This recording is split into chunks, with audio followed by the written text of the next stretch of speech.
Hello friends, welcome to Arya Socio Academy. Please like, share and subscribe my channel and also press bell icon.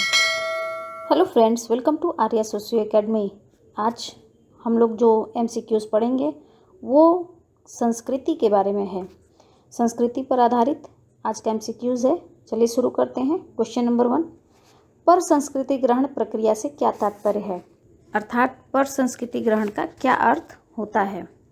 पर संस्कृति ग्रहण का अर्थ होता है कि जब दो संस्कृतियाँ किसी संपर्क में आती हैं और उनमें आदान प्रदान की क्रिया चलती है, एक संस्कृति दूसरी संस्कृति से कुछ ग्रहण करती है, कुछ लेती देती है, उसे ही हम पर संस्कृति ग्रहण कहते हैं। तो चलिए अब इसके अनुसार हम लोग अपना आंसर ढूंढते हैं। ए, एक सामाजिक संस्था का दूसरी सामाजिक संस्था में आत्मसात्मकरण, जिससे सामाजिक संरचना में रूपांतरण होता है और सामाजिक संगठन में बदलाव होता है। बी ऑप्शन, संस्कृति के एक समूह का दूसरे समूह में आत्मसात्मकरण, जिससे संस्कृति में रूपांतरण होता है और इसलिए समूह की पहचान बदलती है। सी, एक राष्ट्र राज्य का दूसरे राष्ट्र राज्य में आत्मसात्मकरण, जिससे राष्ट्रीय सीमाएं रूपांतरित हो जाती हैं। डी ऑप्शन, अनेक एकल परिवारों का एक संयुक्त परिवार में आत्मसात्मकरण। यहाँ देखें तो पर संस्कृति ग्रहण के बाद का स्टेप होता है आत्मसात्मकरण। आत्मसात्मकरण का अर्थ होता है जिसमें एक संस्कृति दूसरी संस्कृति में पूर्णतः विलीन हो जाती है, आत्मसात कर लेती है। लेकिन यहाँ पर संस्कृति ग्रहण में ऑप्शन ही कुछ ऐसा दिया हुआ है जिसमें कि हमारे सभी ऑप्शन में आत्मसात्मकरण की बात की गई है। तो क्वेश्चन के अनुरूप यहाँ ऑप्शन तो बहुत अच्छा नहीं है, लेकिन फिर भी अगर इन ऑप्शन में से अगर चुनेंगे तो आत्मसात्मकरण की बात करेंगे तो आत्मसात्मकरण में क्या होता है कि एक संस्कृति दूसरी संस्कृति में विलीन हो जाती है, पूर्णतः वो विलीन हो जाती है, अर्थात उसकी संरचना में, उसके सामाजिक संगठन में, उसकी संस्कृति में, सभी चीज़ों में बदलाव आता है। तो चलिए अब उसके अनुसार अब हम लोग यहाँ आंसर ढूंढेंगे। ए है, एक सामाजिक संस्था का दूसरी सामाजिक संस्था में आत्मसात्मकरण, मतलब पूर्णतः विलीन होना, जिससे सामाजिक संरचना में रूपांतरण होता है और सामाजिक संगठन में बदलाव होता है। संरचना में रूपांतरण आत्मसात्मकरण के कारण ही होता है, पर संस्कृति ग्रहण के कारण जरूरी नहीं है कि संरचना में परिवर्तन ही हो, रूपांतरण ही हो। तो यहाँ आत्मसात्मकरण को अगर हम लोग ध्यान में रखते हुए देखें तो यहाँ एक ये है, दूसरा संस्कृति को एक समूह का दूसरे समूह में आत्मसात्मकरण, जिसमें संस्कृति में रूपांतरण होता है और इसलिए समूह की पहचान बदलती है। केवल संस्कृति में ही रूपांतरण नहीं होता है, अर्थात हमारा ऑप्शन यहाँ भी नहीं होगा। एक राष्ट्र राज्य का दूसरे राष्ट्र राज्य में आत्मसात, राष्ट्र राज्य की बात नहीं होती है। संस्कृति किसी भी कल्चर की किसी भी चीज़ की बात हो सकती है। अनेक एकल परिवारों का एक संयुक्त परिवार में आत्मसात्मकरण, ये भी परिवार की यहाँ बात नहीं है, ये कल्चर की बात है। तो अर्थात हमारा यहाँ आंसर बन रहा है फर्स्ट का ए। नेक्स्ट क्वेश्चन नंबर 2, संस्कृतिकरण एक प्रक्रिया है, निम्न कथनों पर विचार कीजिए। एम.एन. श्रीनिवास ने संस्कृतिकरण की अवधारणा दी थी। उसमें क्या है, ए, नियत सामाजिक परिवर्तन की कथन दिया हुआ है यहाँ, पहला नियत सामाजिक परिवर्तन की, दूसरा विषम जननात्मक परिवर्तन की, सांस्कृतिक संरचना में परिवर्तन की, सामाजिक संरचना में परिवर्तन की। संस्कृतिकरण से क्या होता है, सामाजिक संरचना में परिवर्तन नहीं होता है, सांस्कृतिक संरचना में परिवर्तन होता है। क्योंकि संस्कृतिकरण में एम.एन. श्रीनिवास ने क्या कहा है कि जब निम्न जाति या निम्न जीवन शैली वाले लोग जब उच्च जीवन शैली के लोगों की संस्कृतियों को अपनाते हैं, उसे ही संस्कृतिकरण कहते हैं, अर्थात वो अपनी संस्कृति में, कल्चर में परिवर्तन लाते हैं। इस तरह से एक ऑप्शन मिला हमारा यहाँ 3, अर्थात सामाजिक संरचना में कोई परिवर्तन नहीं होता है बल्कि सांस्कृतिक संरचना में परिवर्तन होता है। तो हमारा एक ऑप्शन मिल गया 3। दूसरा ऑप्शन यहाँ आएगा हमारा नियत सामाजिक परिवर्तन, नियत सामाजिक परिवर्तन इसमें आ जाएगा हमारा। तो इस तरह से हमारा ऑप्शन यहाँ क्या बन रहा है, 1 और 3 जिसमें होगा वो हमारा ऑप्शन हो गया। तो 2 का आंसर हो गया हमारा A. Next question number 3, L H. Morgan के अनुसार किस तकनीकी आविष्कार से मानवीय समाज जंगलीपन से सभ्यता की ओर अग्रसर हुआ। मॉर्गन ने 3 तरह के सांस्कृतिक सभ्यता की बात की है उन्होंने, जंगली, बर्बर और सभ्य। जब मनुष्य आग जलाना सीखा तो जंगली अवस्था थी, और जब उसने कृषि करना सीखा तो वो उसकी बर्बर अवस्था थी, और जब उसने भाषा का इस्तेमाल करना सीख लिया, तकनीकी उपयोग करने लगा, तो वो क्या हो गया, वो सभ्यता की ओर अग्रसर हुआ। तो इस तरह से उन्होंने 3 तरह की, जंगली, बर्बर और सभ्य, 3 तरह के समाज की बात की है, 3 तरह के कल्चर की बात की है। तो जंगली से सभ्यता की ओर कब वो होता है, जब वो भाषा का इस्तेमाल करना सीख जाता है, वर्णमाला का इस्तेमाल करना सीख जाता है। तो इसके अनुसार देखें, ऑप्शन ए क्या करे, धनुष बाण का आविष्कार। धनुष बाण का आविष्कार क्या है, यह जंगलीपन का उनका सिंबल है कि जंगलीपन में धनुष बाण का आविष्कार होता है, उसके जंगलीपन के अंतर्गत रखते हैं। ये हमारा नहीं होगा। आग जलाने की कला का आविष्कार, यह भी जंगलीपन का ही लक्षण है। स्वर्ण वर्णमाला का आविष्कार, स्वर वर्णमाला का आविष्कार, ये हमारा सही आंसर होगा। जब भाषा का इस्तेमाल करना मनुष्य ने सीख लिया तो वो सभ्य समाज के हो गए। तो इस तरह अर्थात उन्होंने जंगली, बर्बर और सभ्य में पहिए का आविष्कार यहाँ नहीं होगा। तो हमारा 3 का आंसर यहाँ हो गया C. Next question number 4, L H Morgan के अनुसार मानव समाज के विकास में सभ्यता के कौन से तथ्य पहले आने वाले चरणों से भिन्न कर देते हैं। ठीक है, अभी इसके पहले वाले क्वेश्चन में हम लोगों ने देखा मॉर्गन ने 3 तरह की बात की सभ्यता की, जंगली, बर्बर और सभ्य, 3 तरह के समाज की बात की है। इसको अगर देखेंगे समाज पर वीडियो बना हुआ है, तो वहाँ से अगर आप लोग देखेंगे तो आपको वहाँ एक्सप्लेनेशन मिल जाएगा। जंगली, बर्बर, सभ्य में, जंगली में वो क्या है, आग जलाना सीखते हैं, और दूसरा फिर बर्बर जब आती है कृषि करना सीखते हैं, पशुपालन करना सीखते हैं, और तीसरा जब आता है जब वो भाषा का इस्तेमाल करना सीख जाते हैं। तो इस तरह से क्या है, मानव समाज के विकास में सभ्यता के कौन से तत्व पहले आने वाले चरणों से भिन्न कर देते हैं, अर्थात कौन ऐसा चरण है जो इसके पहले वाले चरण से जिसको अलग करता है। तकनीकी आविष्कार, वैज्ञानिक आविष्कार, लौह अयस्क को गलाना, वर्णमाला, स्वर विज्ञान एवं लेखन का आविष्कार।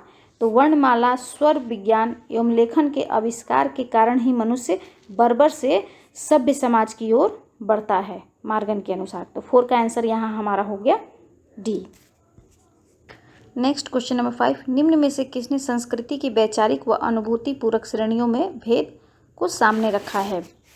ए P A Sorokin, B Sigmund Freud, C Kroeber, D Spengler. तो अगर हम यहाँ देखेंगे तो यहाँ इसका सही आंसर हमारा होगा ए, क्योंकि सोरोकिन महोदय ने संस्कृति को, भौतिक और अभौतिक संस्कृति को उन्होंने वैचारिक और अनुभूति पूरक, अर्थात इसका एक और नाम है जिसे इंद्रपरक संस्कृति या भावनात्मक संस्कृति भी कहते हैं। इंद्रपरक संस्कृति और भावनात्मक संस्कृति भी कहते हैं। भावनात्मक संस्कृति अमूर्त होती है और इंद्रपरक संस्कृति भौतिकवादी होती है, और इसके बीच में उन्होंने एक आदर्शात्मक संस्कृति की भी बात की है। तो यह 3 तरह की संस्कृति की बात करते हैं। तो 5 का आंसर हमारा यहाँ बनता है ए। नेक्स्ट क्वेश्चन नंबर 6, एक समाज से दूसरे समाज में सांस्कृतिक विशेषताओं के फैलने को समानतः क्या कहते हैं।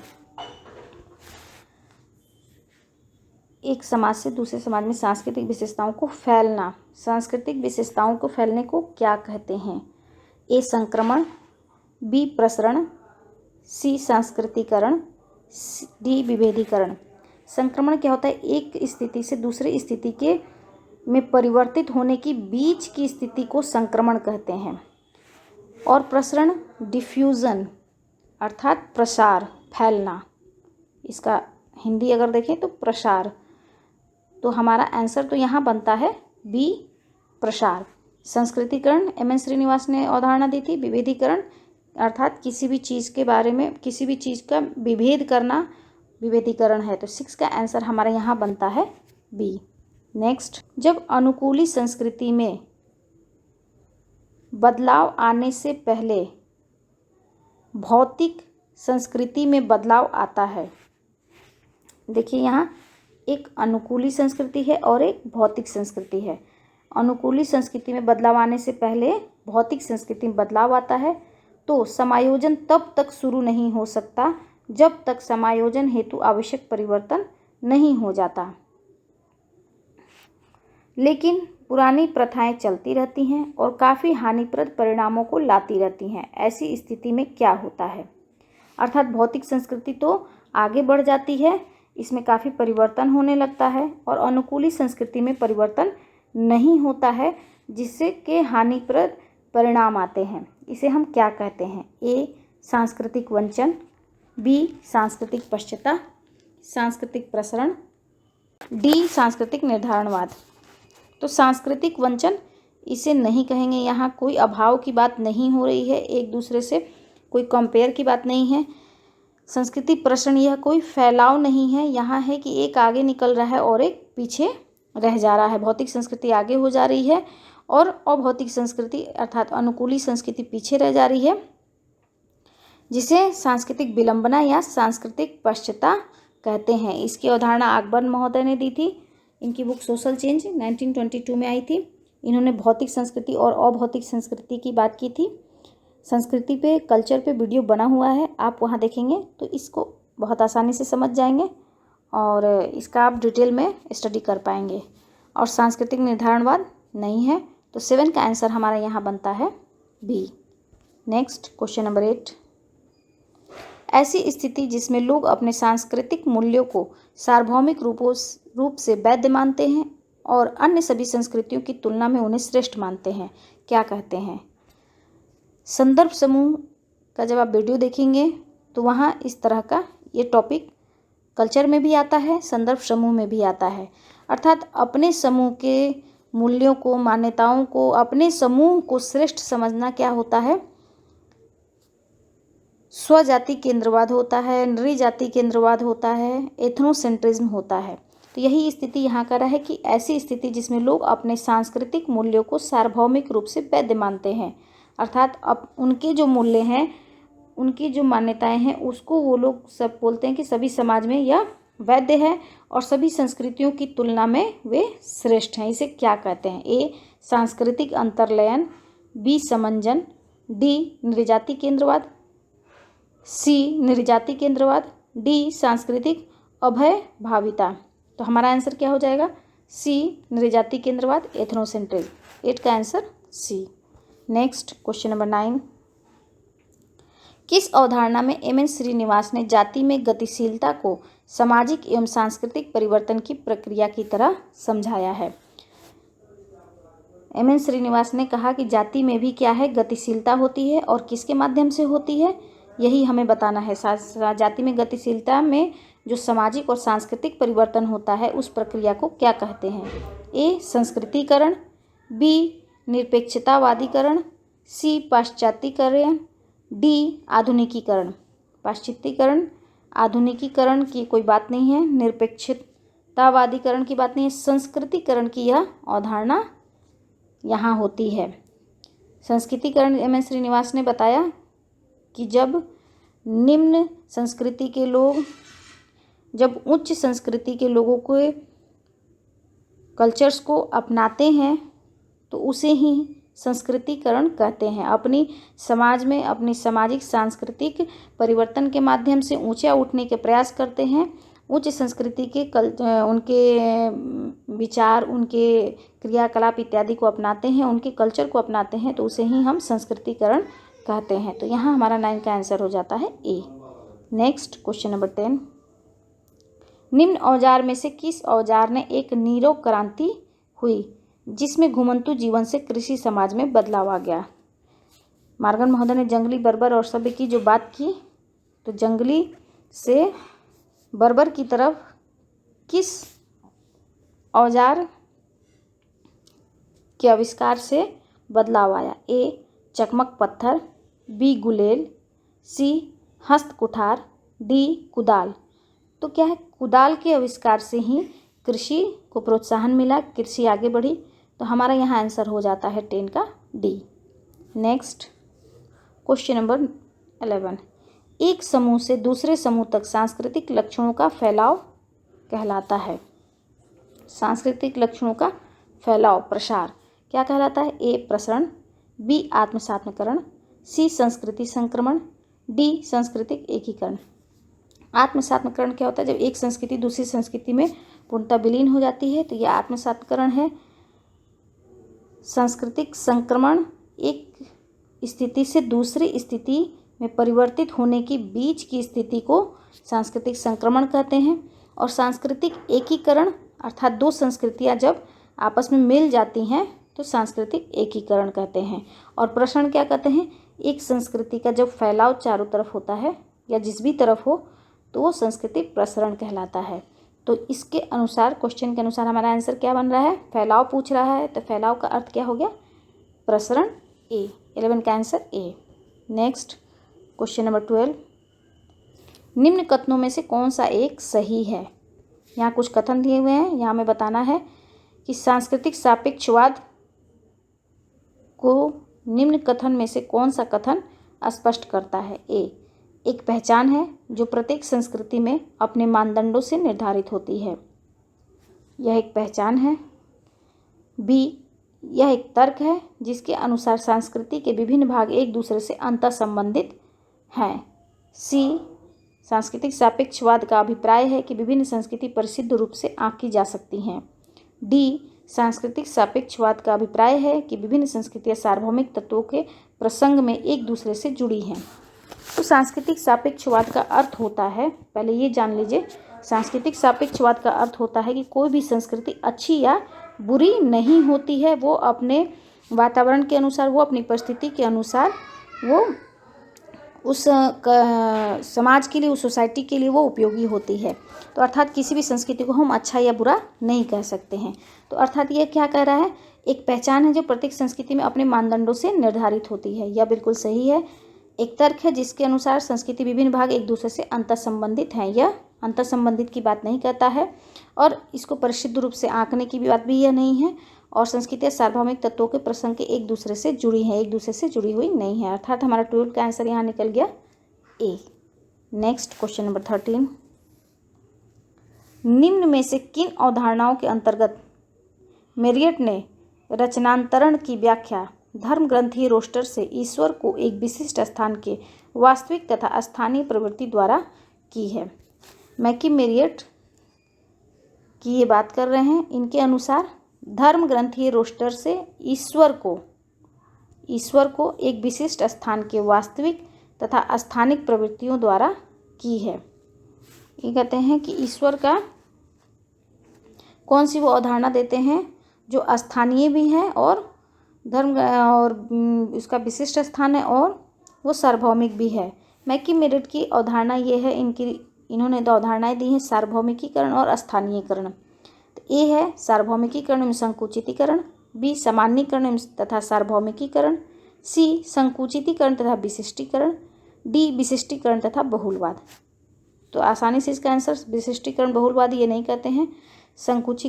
संकुचितीकरण तथा विशिष्टीकरण ये भी नहीं है। सामान्यीकरण की भी बात नहीं करते हैं। ये सार्वभौमिकीकरण और संकुचितीकरण अर्थात सार्वभौमिकरण तथा स्थानीयकरण की बात करते हैं। तो 13 का आंसर हमारा हो गया यहाँ ए। नेक्स्ट क्वेश्चन नंबर 14, संस्कृतिकरण का व्यापक अर्थ है। संस्कृतिकरण का क्या अर्थ होता है? ए क्षैतिज गतिशीलता, बी सांस्कृतिक ऊर्ध्वगामी गतिशीलता, सी संरचनात्मक गतिशीलता, डी स्थानीयकरण। तो संस्कृतिकरण से क्या होता है? गतिशीलता तो होती है, स्थानीयकरण तो ये नहीं है, ये मैकी मेरिट की अवधारणा है। क्षैतिज गतिशीलता, संरचनात्मक गतिशीलता, सांस्कृतिक ऊर्ध्वगामी गतिशीलता। तो संस्कृतिकरण से संरचनात्मक गतिशीलता नहीं होती, संरचना में कोई परिवर्तन नहीं होता है। अब ये कहते हैं क्षैतिज गतिशीलता नहीं है, क्योंकि यह हमेशा क्या होता है, ऊपर की ओर जो उच्च संस्कृति के लोग हैं उनके गुणों को अपनाने के लिए होता है, अर्थात सांस्कृतिक ऊर्ध्वगामी गतिशीलता ये होती है। तो 14 का आंसर हमारा क्या बनता है यहाँ? बी। 14 का आंसर यहाँ बी।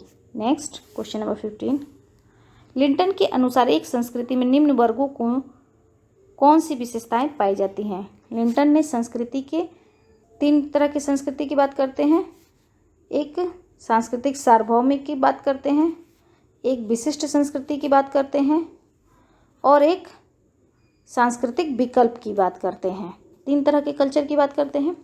तो यहाँ हो गया हमारा विशिष्टताएं, जिसमें होगी विशिष्टताएं विकल्प, समाकृतियाँ नहीं है, इस 30 हमारा नहीं होगा। सार्वकिताएं यहाँ दिया है, लेकिन यहाँ सार्वभौमिकताएं कुछ मिसिंग है। यहाँ सार्वभौमिकताएं होगा, विशिष्टताएं और विकल्प, अर्थात हमारा आंसर बन गया यहाँ बी। समाकृतियों की बात नहीं करते हैं, विन्यास की बात नहीं करते हैं, यहाँ विन्यास समाकृतियाँ ये भी बात नहीं करते हैं। तो लिंटन के अनुसार हमारा आंसर क्या हो गया 15 का बी। तो यहाँ हम लोगों ने कुछ इंपॉर्टेंट क्वेश्चन आंसर को देखा। आई थिंक ये आप लोगों के लिए हेल्पफुल होगा। थैंक यू, धन्यवाद। Please like, share and subscribe my channel and also press bell icon.